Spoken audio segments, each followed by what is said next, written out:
Mungkin kamu udah sering dengar tentang dana darurat, tapi aku bakal tetap omongin lagi karena masih banyak orang yang mengabaikan dana darurat dan malah langsung loncat ke investasi kayak di foto ini. Padahal walaupun kamu belum berniat untuk investasi, kamu tetap harus punya dan mulai untuk nyisihin dana darurat loh. Nah, di video ini aku bakal bahas gimana cara ngumpulin dana darurat dan simpan di mana yang sekiranya menguntungkan untuk kita. Sejak kita dihadapin dengan COVID, semakin banyak orang yang sadar pentingnya ngatur keuangan. Siapa sih yang sangka hidup tiba-tiba berubah 180 derajat? Banyak orang yang terpaksa di PHK, pemasukan bulanan jadi nggak pasti, padahal harus tetap ngeluarin biaya hidup. Apalagi saat ini kita dihadapin dengan resesi dan inflasi yang tinggi. Harga kebutuhan sekarang rasanya tuh naik banget ya. Hidup tuh makin dipenuhi ketidakpastian. Nah, tindakan yang bisa kita lakuin untuk menjaga kestabilan hidup kita salah satunya adalah dengan mengatur keuangan sebaik mungkin dan menyiapkan dana untuk kebutuhan yang nggak terduga alias dana darurat. Aku ngerasa sih semakin bertambah umur ada aja pengeluaran yang tadinya nggak dialokasiin tapi ternyata harus aku bayar saat itu juga.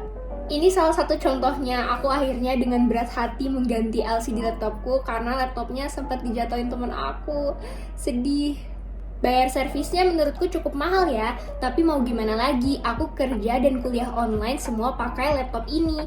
Jadi laptop tuh super krusial buat aku. Untungnya aku punya dana darurat, jadi nggak terlalu kelimpungan kalau ada pengeluaran nggak terduga kayak gini. Kalau kamu ada pengalaman serupa nggak sih? Ceritain di kolom komen yuk. Move to the next topic, gimana sih cara ngumpulin dana darurat?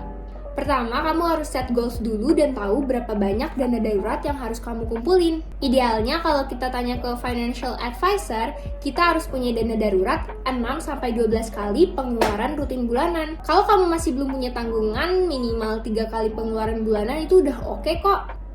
Amit-amit kamu kehilangan pekerjaan atau nggak punya penghasilan, kamu masih bisa hidup beberapa bulan ke depan pakai dana darurat itu.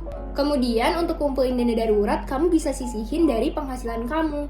Sebenarnya nggak ada persentase yang pakem sih harus sisihin berapa persen, karena balik lagi kebutuhan dan kondisi keuangan orang kan beda-beda ya. Semampu kamu aja bisa sisihinnya berapa, nggak apa-apa kok sedikit-sedikit, yang penting kamu jaga konsistensi kamu. Terus dana darurat tuh taruh di mana sih?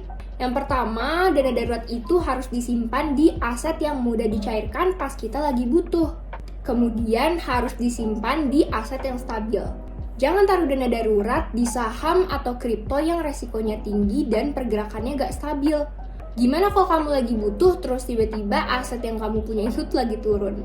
Opsi pertama, kamu bisa taruh di rekening bank yang terpisah.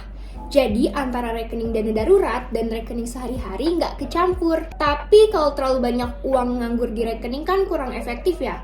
Tiap bulan kena biaya admin, terus uangnya diem doang kemakan inflasi. Padahal bisa loh uangnya dimanfaatin buat ditaruh di aset yang returnnya lebih menguntungkan. Jadi banyak orang termasuk aku taruh dana darurat 50% di rekening bank dan 50%-nya lagi di reksadana pasar uang. Kenapa reksadana pasar uang? Karena kita bisa dapat potensi keuntungan 2-7% per tahun, resikonya rendah dan mudah dicairkan.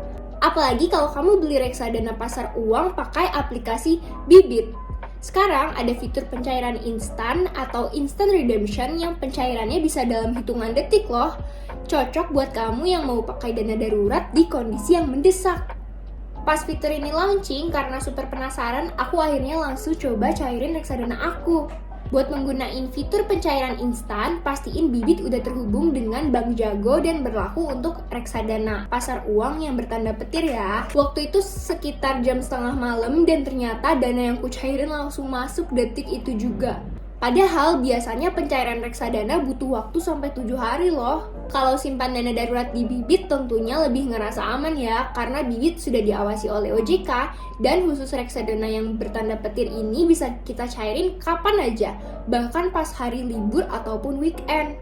Nah, ini adalah progres dana darurat aku di aplikasi Bibit. Aku sampai sekarang pun masih nabung untuk isi dana darurat lagi karena banyak banget dana darurat yang kepake akhir-akhir ini. Aku tuh sangat mempercayakan Bibit untuk tempat simpan dana darurat dan tujuan keuanganku. Kalau kamu lihat videoku sebelumnya, banyak nih yang ngomongin tentang Bibit.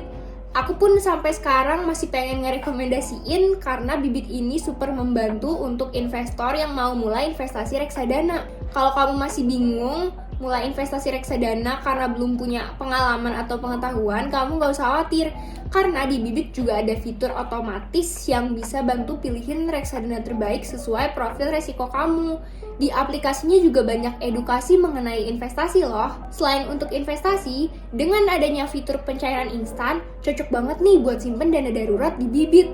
Yuk siapin dana darurat kamu mulai sekarang di Bibit. Thank you for watching, see you next time!